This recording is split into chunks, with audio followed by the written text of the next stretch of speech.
Hello everyone, and a very warm welcome to another interesting session from the House of Economics Pedia. And on this session we are going to talk about one of the very important theories in the developmental economics, and talks about the Schumpeterian theory of economic development. Well, to start with, Schumpeter in his theory, he mainly focuses and talks about entrepreneurs as well as the innovations. Okay, and these two things, entrepreneurs as well as innovation, he has described according to his process of development. Right now, Schumpeter, according to Schumpeter, he considered that the process of production, this is actually a combination of two things: material productive factors and immaterial productive factors. Alright? What is material and immaterial productive factors? Material productive factors are those which are arising from the original sources of production. Right? So this is coming from where? From the original production factors. For example, I can take example like land, labor, right, etc. Now coming to immaterial productive factors. He explains is immaterial set of productive factors are the ones that are coming from the technical facts as well as the change in social organization. So this is coming from original source of factors of production, and this is coming from two things. One is from technical facts, also the organizational change, or we can say social organizational change overall. Alright, so these two are the combination. Material plus immaterial productive factors are ultimately creating the process of production. This is according to Schumpeter. Okay, Schumpeter is the one who talks about the production process with respect to the innovation side. Alright, so this is the basic, this is the starting phase. Now let's get quickly towards the production function that Schumpeter has used in his theory. Alright, so it is not something, the production function you will find, it is somewhat related, and it is going like this. Q, it is a function of, we have small a, we have small r, we have L, we have U, we have V. Let me mark it as equation number 1. It says output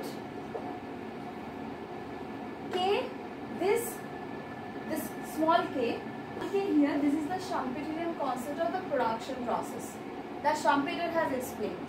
Right? Next we are coming to R. This is the natural set or natural resources you can consider. Next we have L. This is the employed labor force. Right? At that time into the economy. That is the employed labor force.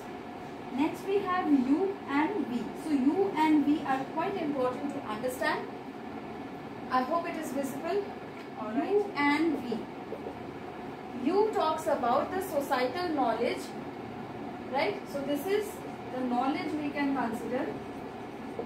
And V is what? This is the social organization or societal change.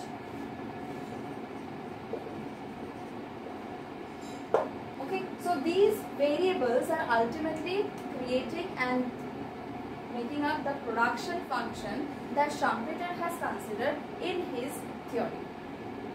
Right? So from this equation 1, what we can suggest? That the rate of growth of output is dependent on the rate of growth of the productive factors, the rate of growth of technology, and the rate of growth of technical as well as the societal change or the societal evolution in the environment, right? So from this equation it is mentioning these many aspects. Now according to Schumpeter, I must highlight this fact that Schumpeter considered if there is any alternation, any change in the supply of the productive factors, then so the next part it talks about if there is a change or alternation in the supply of productive factors, then what is going to happen? Schumpeter is saying under this situation, this is supply. Under this situation, then there will be a gradual, continuous as well as slow evolution of the entire society. So these three terms are very important. It says gradual, continuous as well as slow evolution. There will be evolution of the entire economic growth. Okay, if this is the condition. However, on the other hand, the impact of technical as well as social change, if there is any technical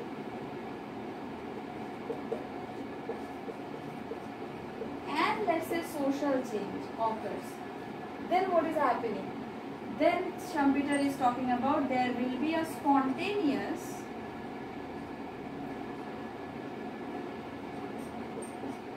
as well as discontinuous change.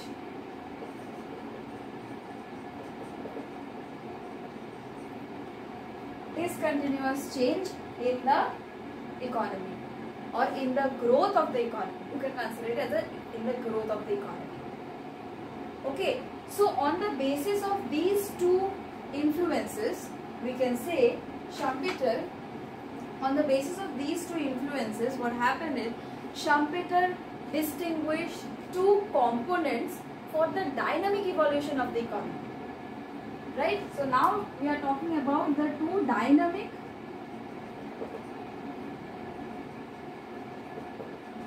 evolution of the economy. Schumpeter distinguished two such components. It's important to understand. Number one component, he talks about growth component.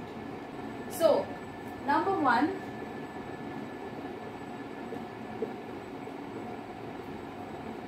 growth component.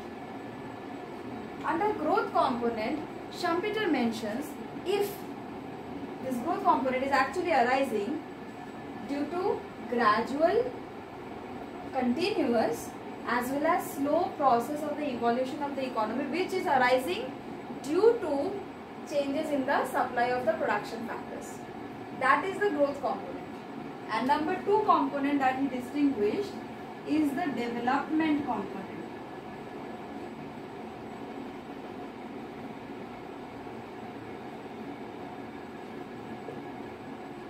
So development component, it says it arises due to a change in the social as well as technical facts, and as a result of which the economy is evolving.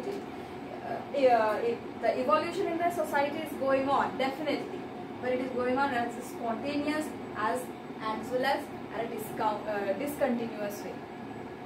Right? So these are the two components that Schumpeter has distinguished his theory into. Alright? Now, let me also make you go through some of the features of Schumpeter's model.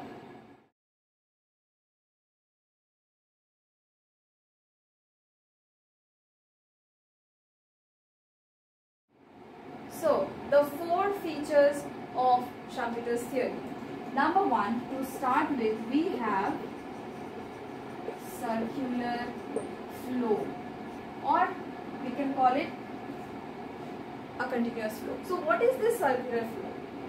Well, this is a process, or this is a time when the economy is itself continuously going on to the next stage of the development, or that means itself it is in a continuous process at a constant rate throughout the time, right? This is about the circular flow. Now the next one, the next feature of Schumpeter's theory, it talks about the role of entrepreneurs.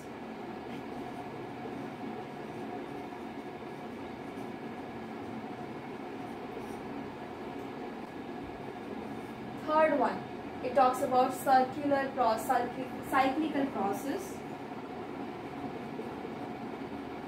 or this is also known as business cycle, right?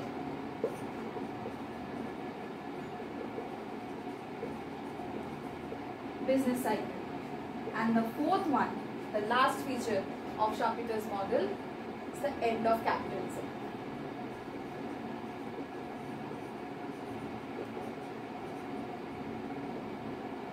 So these four features are very much important to ultimately understand what is the Schumpeter's theory, and also an example through the theory itself comprises through a very important diagram, and it explains actually this business cycle, all these features. You know, when you understand all these features, you ultimately understand what is Schumpeter's model.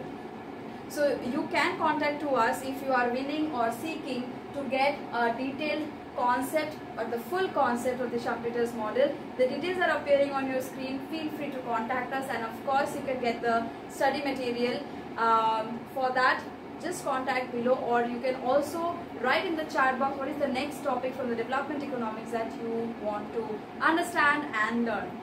Thank you so much for watching another important session from Economicspedia. A heartfelt gratitude and a heartfelt thank you to each and every viewer all across the planet. And as you know, Economicspedia is here with a brand new and a more powerful and a more strong vision to reach out to 1 lakh students all across the planet.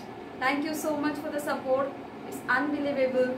I'll see you in the next session very soon. Thank you so much.